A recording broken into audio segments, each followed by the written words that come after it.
Hi hello welcome to our channel. నేను మీ శ్రీ. ఈరోజు మనం చెప్పుకోబోయే కథ ఇష్టమైన సకుడ పార్ట్ 221. కథలోకి వెళ్ళే ముందు లైక్ చేయండి వీడియోని, అలాగే హైప్ చేయండి, సబ్స్క్రైబ్ చేసుకోండి. ఆ రోజు గగన్ సాయంత్రం ఇంటికి రాగానే మరో 2 రోజుల్లో వైజాగ్ వెళ్ళాలన్నాడు. ధరణికి పట్టలేని ఆనందం కలిగింది. అసలు తనకి అక్కడికి వెళ్ళాలనే ఐడియానే రాలేదు. అతను ఎన్నిసార్లు అడిగినా మాలవికతో మాట్లాడుతూ హాల్లో కూర్చుంది ధరణి. పార్వతమ్మ అక్కడికి వచ్చింది. ఆ విషయం అర్థం కాలేదు. కానీ ఎవరో వస్తున్నట్టు అడుగుల శబ్దం మాత్రం తెలుస్తోంది. ఆమె కనులకు ఏవో నీలి నీడలు కనిపిస్తూ ఉంటాయి. ఆమెకు చూపు రావడానికి అదే నిదర్శనమని ఆమె ఫీల్ అవుతూ ఉంటుంది. లైట్ వేసినప్పుడు తేడా, ఆపేసినప్పుడు తేడా ఆమెకి తెలుస్తూనే ఉంటుంది. ఆమె ముందర ఎవరైనా అడ్డు నిలబడితే ఆ వెలుగు రాకపోవడం కూడా ఆమెకు అర్థమవుతూనే ఉంది. ధరణికి కూడా ధైర్యం వచ్చేసింది. తనకి చూపు వస్తుంది అని. ధరణి, అసలు నాకు ఈ విషయం తెలియదే.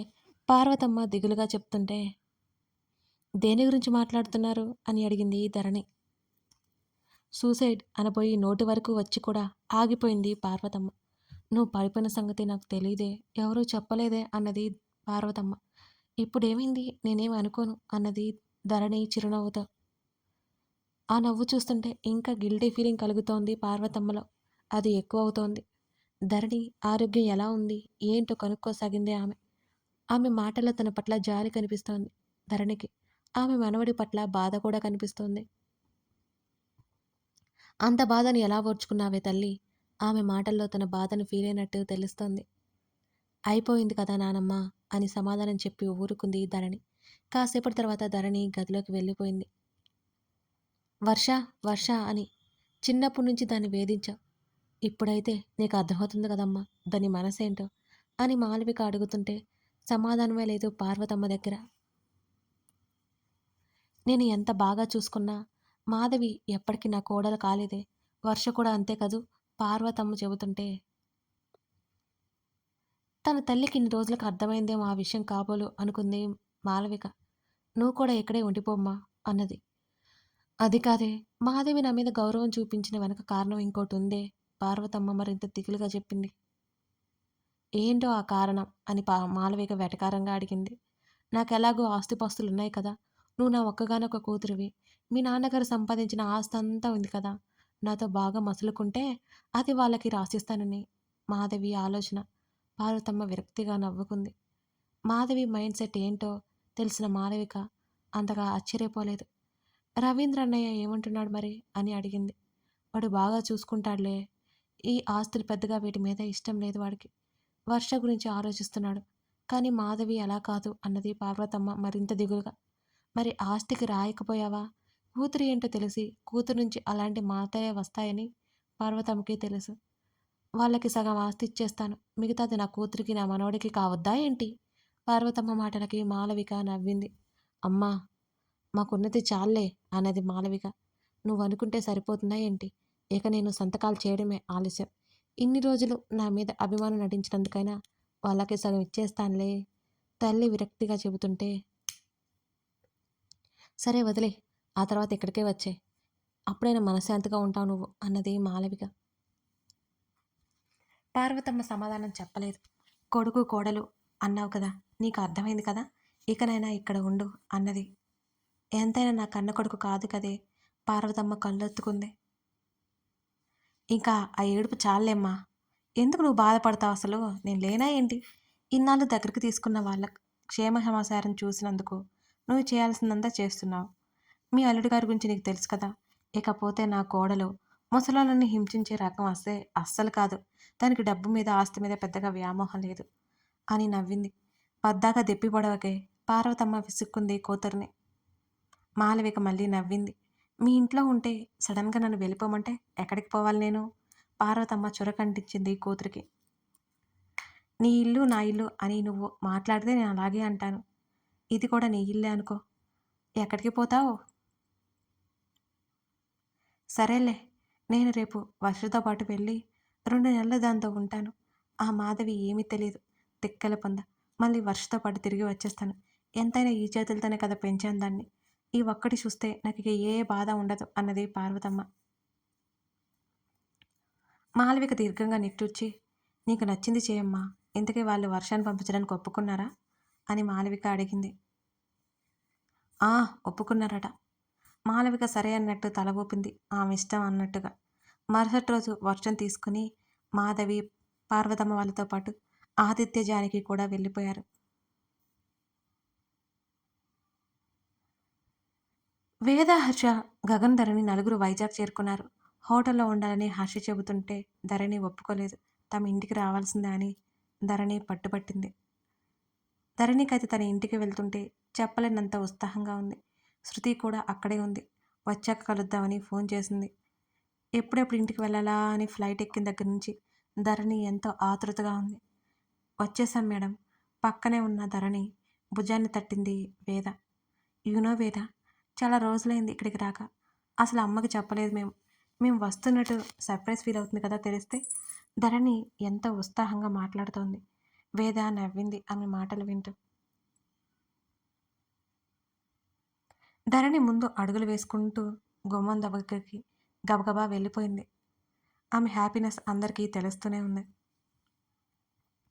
ఆ చుట్టూ గమనిస్తోంది వేద. చాలా పెద్ద ఇల్లు. ఇంటి ముందు బోల్డంత స్థలం. చెట్లు, మొక్కలు ఎక్కువగా ఉన్నాయి. గుమ్మం నుంచి గేటు వరకు దారి. ఆ దారికి ఇరువైపులా చిన్న చిన్న గోడలా కట్టి ఉంచారు. బయట పెద్ద వరండా. అక్కడ కింద కూర్చోడానికి, కుర్చీలు వేసుకోవడానికి అనువుగా ఉంది. మరోవైపు కుర్చీలు వేసి ఉన్నారు. ధరణి ఫ్యామిలీ గురించి ఆమెకు అసలు ఏమాత్రం తెలియదు. అదంతా చూస్తున్న వేద ఆశ్చర్యపోతుంది. ధరణిలో కించిత్ గర్వం కూడా తను ఎప్పుడూ చూడలేదు. ధరణి కూడా ఒకటే కూతురని విన్నది. ధరణి కాలింగ్ బెల్ మోగించడం, తలుపు తెరవడం జరిగిపోయాయి. ఎదురుగా తన తల్లి వస్తుందేమోనని ధరణి అనుకుంది. ధరణమ్మ పని ఆవిడ పిలుపు వినిపించి ధరణి ముఖంలో నవ్వుపోయింది. అమ్మ లేదా అంటూ ధరణి లోపలికి వెళ్ళిపోతుంటే ఆవిడ అక్కడే ఆపింది. మీరు వచ్చారని తెలియదమ్మా. లోపల గదిలో ఉన్నారు. ఉండండి అమ్మా, పిలుచుకొస్తాను.